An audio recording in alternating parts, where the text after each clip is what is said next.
السلام عليكم ورحمة الله تعالى وبركاته magacayga waa Cabdiraxmaan halkan waxaan idinku soo gudbinayaa arrimo ku saabsan ganacsiga fadlan YouTube-ka aad ku cusub tahay subscribe sar maanta muuqaalkan waxaan uga hadli doonaa 10 xeelado wax soo saar ah oo lagu talagalay ganacsatadu waxay u baahan yihiin xeelado wax soo saar ah si ay ugu maareeyaan waqtigooda oo ay ugu gudbaan caqabadaha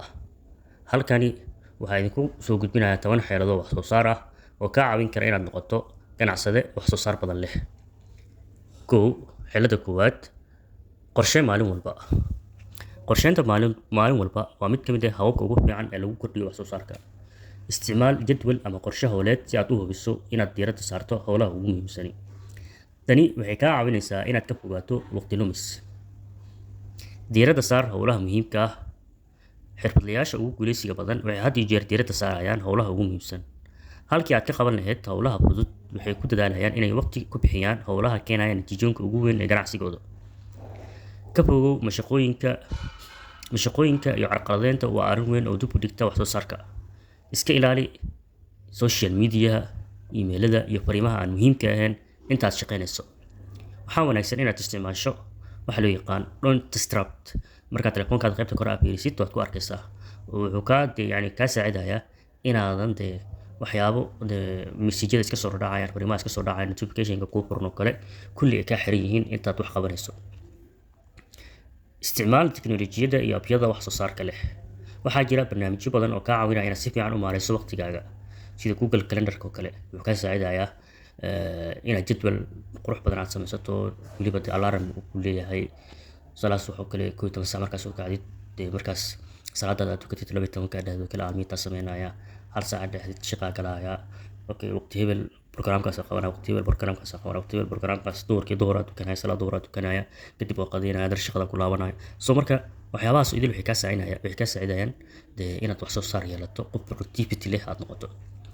tiknoolajiyada ayaa ku siinaysa habab fudud oo kaa caawinaya inaad si habsami leh u qorsheyso u diiwaangeliso sidoo kale hawlahaagana aad fuliso u qaybi hawlaha waaweyn hawlo yaryar markaad leedahay hawlo waaweyn oo adag u qaybi qaybo yaryar oo sii wad inaad si tartiib ah ugu shaqeyso tani waxay kaa caawinaysaa inaad ka ilaaliso caajiska iyo inaad ka caajisto sidoo kale horumarka waxa aad qaban lahayd waad ka caajisaysaa hawl weyn badan ku taalo ama hawl badan ku taalo hawshaas badan qaybo yaryar u kala jibi haddii aad qof caajisiro taas ogtahay afaan samaan tartiib u qabo waxyar ka qabo kadib hawsha idil waxaad arkaysaa hal mar ka dhaxbaxda si joogto ah u sameey dib u eegis isku day inaad waqti u horto inaad dib u eegto horumarkaaga waxyaabaha aad qabatay iyo meelaha aad ka liidato haddii aad leedahay liis hawleed dib u eeg si aad u aragto waxa aad qaban karto iyo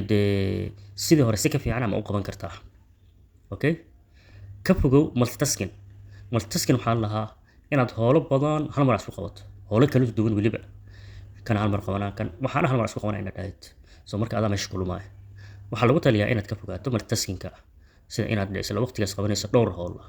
si fiican u qabo hal howl markiiba kadibna u gudub hawsha xigta tani waxay ka dhigan tahay inaad si fiican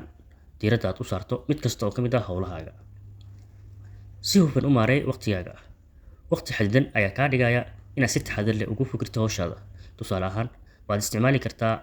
habka loo yaqaan Pomodoro waxaa la dhahaa muddo 25 daqiiqo ah ayaad shaqaynaysaa 25 daqiiqo ah markaad shaqayso waxaana sanaysaa 5 daqiiqo 5 daqiiqo nasiir markaad qaadato haddana waxaad ku laabanaysaa shaqadii haddana 25 daqiiqo la shaqaynay 25 daqiiqo straight markaad shaqaysid 5 daqiiqo haddana waxaad qaadanaysaa nasiino haddana shaqada ku laabanaysaa soo marka waxay ka hortagaysaa inaad daal gashid ama daal aad dareentid sidoo kale hoos u dhac uu ku yimaado wax soo saarka xaqiiji noloshaada shakhsiyadeed xitaa markii aad tahay ganacsade waa muhiim inaad naftaada siiso waqtiga ama waqti nasiino sidoo kale waqti jimicsi inaad siiso haddii aad caafimaad qabto waxaad si fiican ugu shaqayn kartaa ganacsigaaga ku dadaal inaad hesho hurdada kugu filan cunto caafimaad leh iyo jimicsi joogto ah ka fogow go'aan qaadashada degdega ah go'aanada degdega ah waxay badanaa keeni kartaa qaladaad waxaa wanaagsan inaad waqti siiso go'aan qaadashada si aad u qiimeyso dhammaan macluumaadka iyo suurtagalnimada ka hor intaadan go'aan gaarin intaanu idil soo sheegay waxay kaa saacidaysaa inaad noqotid qof productivity leh ama wax soo saar leh oo waqtigiisa ka faa'iideysta ugu dambeyn markaad isticmaasho xeeladahani wax soo saar waxaad awoodi doontaa inaad si hufan oo waxtar leh ugu shaqayso ganacsigaaga joogteynta iyo ku dhaqanka xeeladahani waxay kaa caawin doonaan inaad kordhiso wax soo saarkaada isla markaana aad guulo waaweyn gaarto waxaan rajeynayaa muuqaalkan inaad wax badan ka faa'iiday. Please si aad ula socoto muuqaalada xiga waxaan kaa codsanayaa channelka subscribe inaad saarto